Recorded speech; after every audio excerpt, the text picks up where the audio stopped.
Terima kasih masih bersama YPB Movie. Kali ini YPB akan membahas manga seru lainnya, yaitu Dragon Ball Hakai. Menceritakan pertarungan sengit, salah satunya Goku yang kini akan menjadi dewa kehancuran. Cerita ini sendiri mengadaptasi timeline setelah arc Moro berakhir. Kakek kambing si tua bangka yang telah mengacaukan seluruh semesta ketujuh. Jadi nggak usah banyak cincong, langsung saja kita gas lah. Setelah pertarungan yang melelahkan melawan Moro, bumi kini kembali dalam kedamaian. Seenggaknya sampai bumi menolak lagi buat damai. Cerita dimulai di sebuah tempat yang mirip seperti istana kami. Terjadi sebuah pertarungan yang sangat sengit dengan benturan kekuatan yang luar biasa. Lalu seseorang terpental cukup keras sehingga tubuhnya tepar di lantai. Nggak lama kemudian orang lain datang dan sangat mengkhawatirkan orang tadi. Yang ternyata pria muda ini adalah master dari orang itu yang bernama Anjen. Anjen mengatakan kalau dia masih baik-baik saja, namun mereka harus waspada karena musuh akan mendekat. Pria itu bingung karena musuh mereka telah membuat para penjaga kerepotan. Dan saat ini mereka sedang saling membunuh di luar. Anjen menyadari musuh mereka seperti sudah merencanakan penyerangan ini untuk waktu yang panjang. Tiba-tiba Anjen merasakan musuh mereka akan segera sampai di sini. Dan itu membuatnya khawatir apakah para penjaga sudah dimusnahkan semuanya. Pria itu minta Anjen untuk segera pergi. Karena jika Anjen mati, maka misi mereka sama saja telah gagal. Dan inilah satu-satunya kesempatan bagi Anjen untuk bisa terus hidup. Lalu pria itu memberikan sebuah rubik yang setelah itu barulah Anjen pergi meninggalkannya. Tiba-tiba musuh yang mereka takutkan kini sudah muncul. Dengan masih dalam bayangan hitam, penjahat itu menembus langit-langit hingga membuat pria itu berkeringat dingin. Pria itu kembali menguatkan tekadnya dan menegaskan musuh itu nggak mungkin bisa melewatinya. Dia langsung memasang kuda-kuda, setelah itu menembakkan laser super besar. Dampaknya sampai menghancurkan tembok dan pria itu penasaran apakah dirinya berhasil. Namun tiba-tiba tidak semudah itu, Madun. Penjahat itu balik melancarkan serangannya yang tangannya menembus habis tubuh pria itu. Sontak saja pria itu nggak berdaya sampai mulutnya memuntahkan banyak darah. Di sisi lain, Anjen kini masih terus pergi menjauh dari penjahat itu. Kemudian dia menemukan pintu besar dengan simbol aneh di atasnya. Jadi Anjen langsung terbang untuk mendekati simbol itu.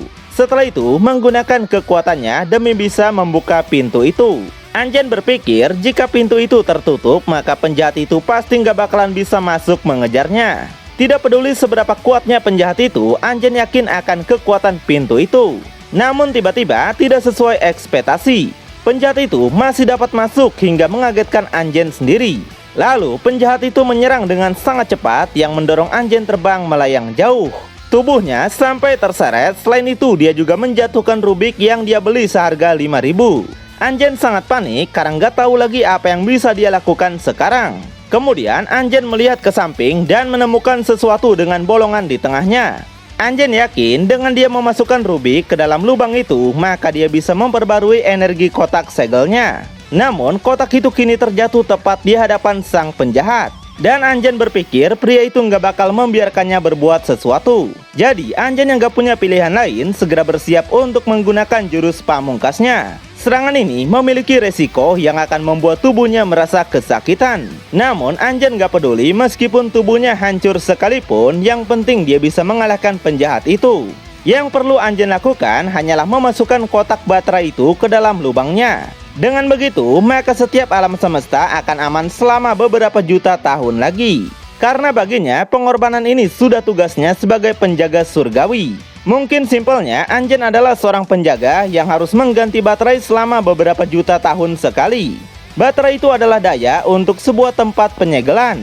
Alasan musuh itu menyerang karena daya baterainya sudah melemah dan harus diganti yang baru. Kemudian Anjen langsung menyerang pria itu dengan sangat cepat. Dia melancarkan tonjokan Bruce Lee yang ternyata malah menembus tubuh pria itu seperti bayangan. Yang tentu aja buat Anjen sampai melongo. Lalu pria itu menghilang seperti asap. Namun tiba-tiba dia diserang balik sangat cepat yang menyayat tubuhnya dengan keji. Anjen yang gak berdaya sontak terjatuh sambil merasa sangat kesakitan. Sedangkan pria itu muncul di belakangnya dengan bentuk tubuh seperti bayangan hitam. Lalu Anjen melihat kotak itu dan sontak tersenyum kembali. Anjen menegaskan meskipun pria itu menang, namun kemenangan terakhir adalah miliknya. Jadi nggak mau kesempatan ini hilang, Anjen balik menghempaskan pria itu melayang jauh. Setelah itu, Anjen langsung mengambil kotaknya dan bergegas pergi menuju tempat besar tempat kotak ini. Namun di saat akan sampai, pria itu menyerang lagi yang kali ini tangannya menembus tubuh Anjen. Bahkan dia juga mencuri kotaknya dan Anjen langsung terjatuh tidak berdaya. Anjen gak percaya semua hal yang ingin dia lakukan kini telah menjadi sia-sia. Lalu pria itu menjatuhkan kotaknya hingga kotak itu terbelah menjadi dua. Dan tiba-tiba kotak besar itu pun terbelah dua hingga mengeluarkan banyak asap. Lalu muncullah 3 bayangan lain dengan cahaya yang sangat menyilaukan. Bisa dikatakan pria itu telah melepaskan teman-temannya yang disegel. Di sini Anjen hanya bisa melihatnya dan mengakui dirinya telah gagal. Pindah ke planet Berus, Goku dan Pangeran Chong'ak kini sedang latihan. Mereka sama-sama menggunakan Super Saiyan Blue yang kemudian saling menyerang dengan ganas. Mereka melakukan jual beli serangan sengit. Yang gak lama kemudian, Vegeta berhasil menghajar Goku bertubi-tubi. Vegeta nampak senang dan merasa lebih unggul dari Goku. Goku yang gak terima balik menyerang dengan sangat cepat. Yang tentu aja berhasil mengenai dagu Vegeta pakai sikutannya. Muak dengan itu, Vegeta juga balik melancarkan tendangan Maiki. Yang sontak aja tepat mengenai pinggang Goku. Goku melakukan pukulannya juga yang kini berhasil dihindari Pangeran Chong'ak. Mereka sama-sama saling tersenyum dulu. Setelah itu, Vegeta melakukan serangannya lagi. Di sini, Goku dapat melihatnya, yang itu membuat Goku juga dapat menghindar. Lalu, Goku segera mundur ke belakang. Vegeta nampak maju lagi dan menyerangnya secara bertubi-tubi. Dia melancarkan pukulan, sikutan, tebasan, dan sebagainya. Yang lagi-lagi masih dapat Goku hindari lalu mundur lagi ke belakang. Setelah itu, mereka istirahat dulu dan Pangeran Chong'ak mengejek kemampuan Goku. Goku cukup kesal karena Vegeta telah berhasil mengetahui kelemahannya. Vegeta membalas, ya tentu saja bro. Jadi saat Goku menggunakan Kaioken dengan Super Saiyan Blue, maka Goku sekuat Vegeta dalam bentuk evolusinya. Tapi kelemahan Goku adalah energinya terkuras lebih cepat karena ketegangan yang disebabkan oleh Kaioken. Dengan begitu, Super Saiyan Blue evolusi Vegeta masih lebih unggul dari Super Saiyan Plus Kaioken Goku. Tiba-tiba di saat masih ngobrol, Vegeta sudah muncul di depan Goku. Sontak aja Goku cuma bisa melongo melihatnya. Vegeta melancarkan tonjokan keras yang menghantam Goku sampai mental. Bahkan tubuhnya sampai terseret sangat jauh. Whis menyadari Vegeta bisa menguasai Super Saiyan Blue dengan cepat. Sedangkan Goku sendiri baginya masih cukup kesulitan. Kemudian tongkat Whis berbunyi yang artinya ada yang menelpon. Ternyata yang nelpon adalah Daishinkan yang buat Whis saja cukup terkejut.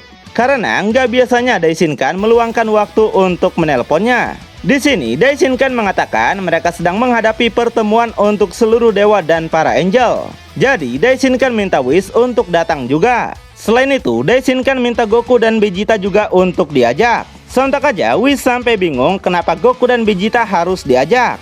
Jadi Whis menanyakan apa sebenarnya isi dari rapat ini. Daishinkan bilang rapat ini berisikan tentang pengumuman penghentian. Mendengar itu tentu buat Whis penasaran siapa yang bakal dihentikan tugasnya menjadi dewa. Sementara itu Vegeta minta Goku untuk menyerang lagi. Tanpa ragu Goku langsung menyerang dengan ganas. Dia melancarkan pukulannya yang ternyata masih dapat dihindari Pangeran Chong'ak. Lalu Vegeta menggunakan tendangannya yang sontak membuat Goku sampai mental. Untungnya Goku masih dapat bertahan. Di sini Goku mengakui kalau Vegeta telah melampauinya dalam menggunakan Super Saiyan Blue. Vegeta minta Goku untuk tidak merendah dan malah menyuruhnya untuk menggunakan Ultra Instinct. Karena latihan ini tidak akan ada gunanya jika Goku hanya menahan diri saja. Goku mengatakan apakah itu tidak akan membuat Vegeta sedih? Karena jika Goku menggunakan Ultra Instinct, maka Goku akan menjadi jauh lebih kuat. Dengan begitu, Goku yakin dia bisa mengalahkan Vegeta dengan mudah. Dan latihan mereka tidak akan menyenangkan lagi. Vegeta sontak marah-marah karena baginya Goku cuma berkata omong kosong. Jadi dengan sangat merasa kesal, Vegeta minta Goku untuk segera berubah supaya dia bisa mencabik-cabik tubuh Goku. Goku pun minta Vegeta untuk nggak usah marah-marah. Santai saja bro. Kemudian Goku memfokuskan dirinya dan gak lama kemudian berubahlah Goku ke dalam bentuk Ultra Instinct Masternya. Goku mengatakan inilah kekuatan maksimal miliknya. Dan Goku menanyakan apakah Vegeta akan menggunakan juga energi kehancuran dalam latihan ini. Vegeta pun mengakui kalau dia sudah berlatih dengan Berus. Namun dia masih belum menguasainya setidaknya sampai bisa menggunakannya dengan baik. Jadi Vegeta menegaskan kalau dia nggak bakal menggunakannya di latihan kali ini. Kalau begitu, Goku minta Vegeta untuk segera memulai pertarungan. Meski hanya dalam bentuk SSB evolusi, Vegeta yakin ini adalah hari di mana dia bakal melampaui kekuatan penuh Goku. Jadi mereka pun langsung menyerang bersamaan. Di sisi lain, Beerus merasakan sesuatu dan menyangka Goku serta Vegeta pasti sedang melakukan pertarungan mereka lagi. Jadi Beerus berteriak untuk minta mereka berhenti. Kemudian Beerus melihat dampak pertarungan mereka yang menghasilkan ledakan besar. Jadi dengan rasa yang sangat kesal, Beerus akan memberi mereka pertarungan yang sesungguhnya. Tiba-tiba sesuatu terjatuh di belakang Beerus yang ternyata itu adalah Vegeta yang dikalahkan oleh Goku. Beerus akan meninggalkannya sebentar lalu dia melihat ke arah Goku. Di sini Goku menatapnya dengan serius seperti ingin melawan Beerus. Jadi Beerus yang ngerti itu minta Goku untuk melakukan pertarungan dengannya. Keduanya langsung melesat dengan kecepatan tinggi. Di saat mereka akan saling memukul, mereka dihentikan oleh Whis cuma pakai masing-masing satu jari. Beerus sontak marah-marah kenapa Whis malah menghentikannya. Begitupun dengan Goku yang minta Whis untuk tidak mengganggu mereka. Namun Whis mengatakan mereka nggak punya waktu dan harus segera pergi. Mereka harus pergi ke pertemuan para dewa dan kehadiran Goku juga Vegeta sangat diperlukan. Sontak aja Beerus sampai bingung kenapa dua Saiyan itu diminta untuk ikut. Goku nanya kenapa mereka dipanggil dalam pertemuan para dewa itu. Whis menjelaskan pertemuan ini adalah jenis yang sangat langka karena berisikan informasi penting tentang penghentian dewa penghancur serta pergantian dewa yang baru. Artinya seorang dewa kehancuran akan dihapus dari posisinya. Jadi jika Goku dan Vegeta dipanggil, artinya salah satu dari Goku atau Vegeta akan diminta untuk jadi dewa kehancuran yang baru. Sontak aja Goku yang tadinya melongo langsung terkejut tidak percaya. Selanjutnya panel pindah ke istana Geno. Nampak semua dewa dan angel telah berkumpul untuk memulai rapat mereka. Nggak lama kemudian Goku dan yang lainnya sampai. Seperti biasa, di saat Beerus dan Whis menunduk, Goku masih santai saja berdiri di hadapan para dewa. Vegeta yang terkenal congak saja tetap memberikan penghormatannya pada Geno. Kalau Goku mah nggak usah dikata ya. Dua Geno langsung menyambut Goku dan berkata Goku datang tepat waktu. Goku pun langsung menyapa mereka dengan muka yang masih penuh santuy. Sontak saja para dewa langsung melihat Goku dengan sinis yang membuat Goku cukup bingung. Jadi Goku nanya pada Vegeta apakah para dewa itu sedang marah. Vegeta bilang tentu saja itu benar. Makanya Vegeta minta Goku untuk tutup mulut dan gak membuat kondisi jadi lebih buruk. Lalu Goku melihat ke arah Beerus yang kini lagi merasa kesal. Beerus minta mereka untuk diam dan menyuruh Goku untuk menurunkan satu dengkul demi menghormati para dewa di sini. Jadi Goku pun nurut aja sambil masih merasa bingung. Setelah itu Daishinkan bicara dan akan segera memulai pengumumannya. Kemudian Daishinkan minta Goku dan yang lainnya untuk berada di tengah-tengah. Dengan cepat mereka pun langsung nurut aja apa yang dikatakan. Daishinkan berkata dia yakin para angel sudah mengingatkan masing-masing dewa aktif alasan rapat ini. Dan seperti yang dikatakan sebelumnya, rapat ini bertujuan untuk mengganti dewa kehancuran dengan calon yang baru. Saat ini Daishinkan memilih Goku dan Vegeta sebagai kandidat terkuat untuk menduduki posisi dewa kehancuran. Lalu Goku nanya kenapa hanya dia dan Vegeta saja yang terpilih. Padahal masih banyak calon kandidat lain seperti halnya Toppo dan juga Jiren. Daishinkan menjelaskan syarat untuk menjadi dewa kehancuran yaitu harus dilatih oleh para angel. Goku dan Vegeta sudah memenuhi syarat itu karena mereka dilatih di bawah pengawasan Whis. Meskipun Jiren adalah orang yang sangat kuat, namun dia tidak dilatih oleh dewa ataupun angel. Untuk Toppo sendiri, dia sudah bersiap untuk menggantikan dewa kehancuran alam semesta ke-11 yaitu Belmont. Mendengar itu, Goku pun hanya bisa menggaruk kepalanya saja. Vegeta bilang dia sebenarnya nggak mau jadi dewa kehancuran.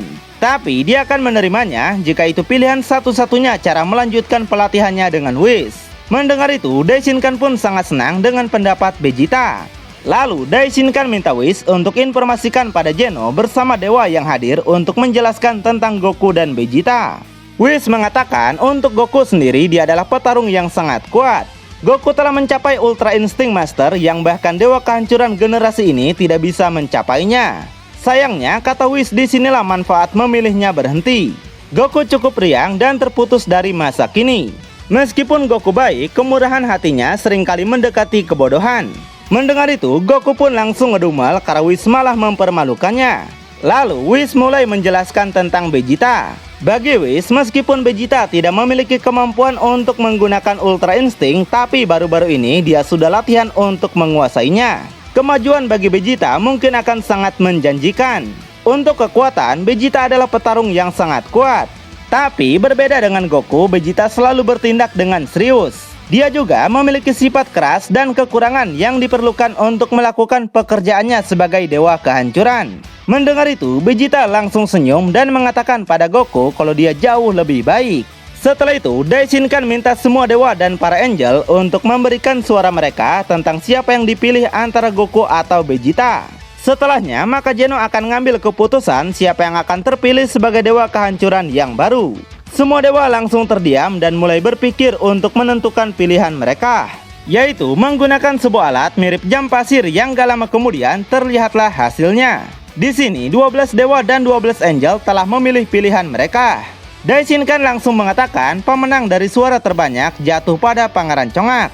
Sontak saja Vegeta kembali senyum karena semua itu sudah sesuai ekspektasinya. Dengan begitu, Vegeta bebas mengejek Goku karena kemenangan sudah ditentukan.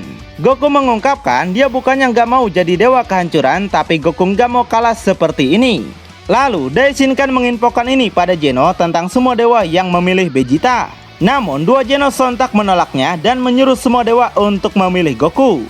Sontak saja semua dewa sangat kaget dan penasaran kenapa Geno ingin Goku yang jadi dewa kehancuran. Vegeta pun gak henti-hentinya terkejut kenapa kemenangannya ini malah dianulir. Wow, Goku si anak orang dalam emang beda ya. Nggak peduli seperti apa kompetisinya, kalau kenal sama orang dalam semua bakal berjalan beres. Mirip di mana tuh? Di sini Goku kembali ngeluh karena dia merasa nggak mungkin bisa menjalani tugasnya sebagai dewa kehancuran. Hal itu karena Goku nggak suka membunuh orang lain. Daishinkan menjelaskan menjadi dewa kehancuran bukan cuma soal menghancurkan sesuatu. Dan Goku pasti akan memahaminya seiring berjalannya waktu. Sedangkan Vegeta mulai merasa iri dan gak tahu apa sebenarnya yang Goku punya tapi dia tidak punya. Namun satu-satunya kelebihan yang Vegeta tahu dari Goku hanyalah bersahabat dengan Geno. Artinya Vegeta masih kalah di orang dalam. Beerus memberinya semangat jika Vegeta memiliki harga diri seorang Saiyan, maka Vegeta nggak boleh mengatakan hal buruk pada dirinya sendiri. Mendengar itu, Vegeta cuma diam saja sambil kemudian merenung di samping Goku. Goku yang ingin menolak pun sepertinya tidak punya pilihan lain dan mau nggak mau harus menerimanya. Jadi Goku bertanya di mana dia akan ditugaskan.